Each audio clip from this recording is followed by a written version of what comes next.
Votre enfant crie souvent, il parle fort, il fait de grosses colères ou il se met à hurler.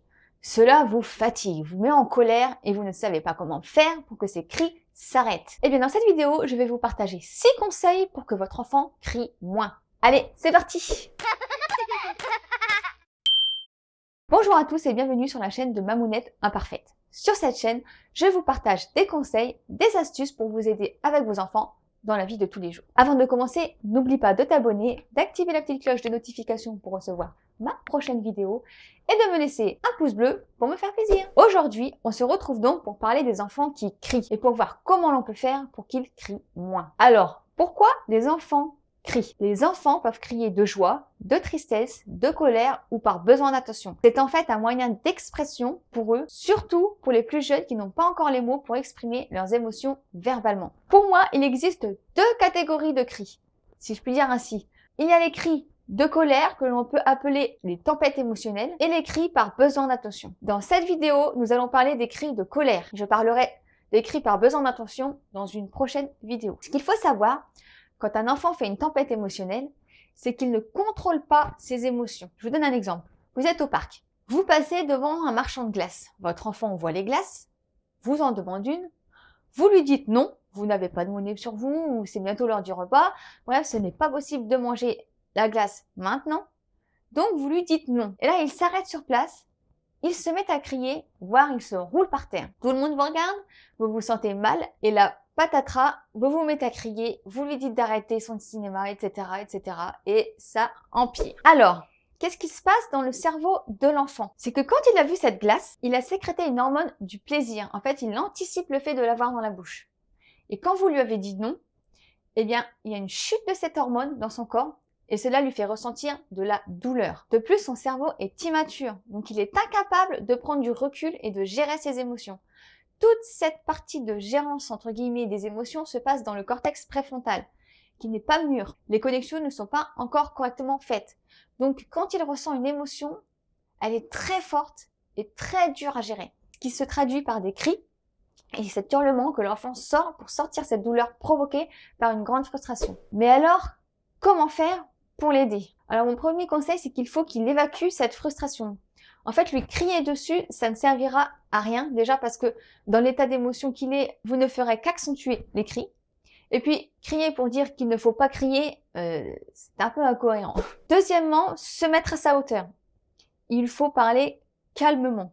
Les enfants sont des éponges émotionnelles. Si vous lui parlez calmement, avec un ton rassurant, il va absorber votre énergie et il va se calmer. Troisièmement, vous pouvez exprimer pour lui ce qu'il ressent. Parce que dans toute cette émotion, il est un peu perdu. Donc vous pouvez lui dire par exemple, je comprends, tu avais très envie de cette glace, tu te sens frustré, tu es un peu triste, mais là ce n'est pas possible parce qu'on va rentrer manger. C'est l'heure du repas mon chat, il faut que ton petit ventre y soit vide pour le remplir d'un bon repas qu'on va manger juste après. Et là vous pouvez essayer aussi de bifurquer sur un autre sujet, surtout si vous êtes en extérieur, c'est très utile. Par exemple, vous continuez la phrase en disant, tu voudrais bien m'aider à faire à manger? J'ai besoin d'un petit cuistot qui peut me couper les pommes de terre. Est-ce que tu crois que tu peux y arriver? Ou alors vraiment bifurquer sur quelque chose totalement autre. Comme oh, regarde là-bas, c'est un canard, tu veux qu'on s'approche pour le voir de plus près? En fait, un enfant, très vite, il peut passer d'une situation à l'autre et oublier complètement ce qu'il avait envie juste avant, si on lui montre un autre intérêt, quelque chose qui va l'intéresser aussi. Quatrièmement, si l'enfant ne se calme pas. Parce que là, tout ce que je viens de vous dire, c'est si tout se passe bien et que l'enfant se calme finalement rapidement. Mais il existe parfois des moments où les crises sont très fortes et malgré votre calme, rien à faire, votre enfant ne vous entend même pas. Et bien là, il faut le laisser sortir toute cette émotion complètement. Par exemple, il est dans votre salon, il fait une très grosse colère, vous avez essayé de lui parler calmement, il ne vous écoute pas du tout, rien n'y fait, et bien vous pouvez lui dire « Je vais dans la cuisine ». Quand tu te sentiras mieux, tu pourras me rejoindre. Et vous le laissez sortir toute sa colère. Et une fois qu'il se sera apaisé, il viendra vous voir. Et là, vous pourrez discuter avec lui et mettre des mots sur ses émotions. Cinquièmement, votre propre gérance de la colère. Si par contre c'est vous qui sentez que vous n'allez pas réussir à gérer vos émotions parce que vous êtes fatigué, parce que ça fait la énième tempête émotionnelle de la journée et vous n'en pouvez plus, eh bien, dites-lui. Vous lui dites calmement que vous allez sortir parce que vous êtes trop en colère et qu'il faut que vous allez la sortir, la jeter et vous reviendrez quand vous vous sentirez plus apaisé. Pour ma part, quand je sens que je vais perdre le pied, que je commence à être trop énervée, je me recule et je fais de grandes respirations. Ça me permet de prendre une pause et de prendre du recul sur la situation. Et vraiment, si je vois que c'est trop puissant, je sors. Et oui, il m'est arrivé de laisser mon fils vider complètement un verre de riz par terre pour avoir le temps de réfléchir à la situation et de trouver une solution adéquate sans hurler, sans crier.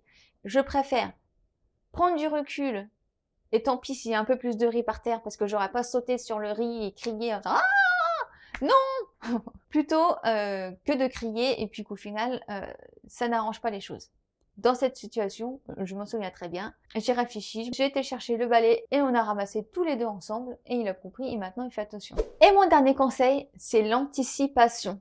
Observez, trouvez ce qui peut déclencher les tempêtes émotionnelles et essayez d'anticiper pour ne pas qu'elles se produisent. Vous savez qu'il y a un marchand de glace dans le parc?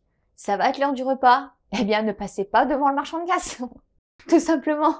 Et le problème est réglé. Une petite anecdote, moi qui m'est arrivée hier soir. Mon garçon avait eu une subite envie de manger du chocolat juste avant l'heure du repas. Donc il prend le tabouret, il ouvre le placard et il me dit « Maman, chocolat ». Je lui dis « Non, non, on va pas manger du chocolat. Regarde, papa est en train de faire à manger ». Là, je vois qu'il commence à s'énerver et j'ai pris tout de suite la casserole, la boîte de lardons, je l'ai ouverte. J'ai dit « Tiens, est-ce que tu veux mettre les lardons dans la poêle ?» Il était très content. Il a pris les lardons et les a mis dans la poêle. J'ai refermé le placard et le chocolat, il l'avait complètement oublié. Et du coup, la crise a été annulée, entre guillemets. Voilà, j'ai bifurqué son intérêt sur autre chose et il a complètement oublié le chocolat. Parce que j'aurais très bien pu le prendre et dire non, c'est comme ça et pas autrement, on mange pas de chocolat à cette heure-là, le descendre du tabouret et là, ce serait parti en crise totale. Et bien voilà, j'espère que mes conseils pourront vous aider. Je vous remercie d'avoir regardé cette vidéo. Laissez-moi un petit pouce bleu si vous avez appris quelque chose. Abonnez-vous à la chaîne et à bientôt.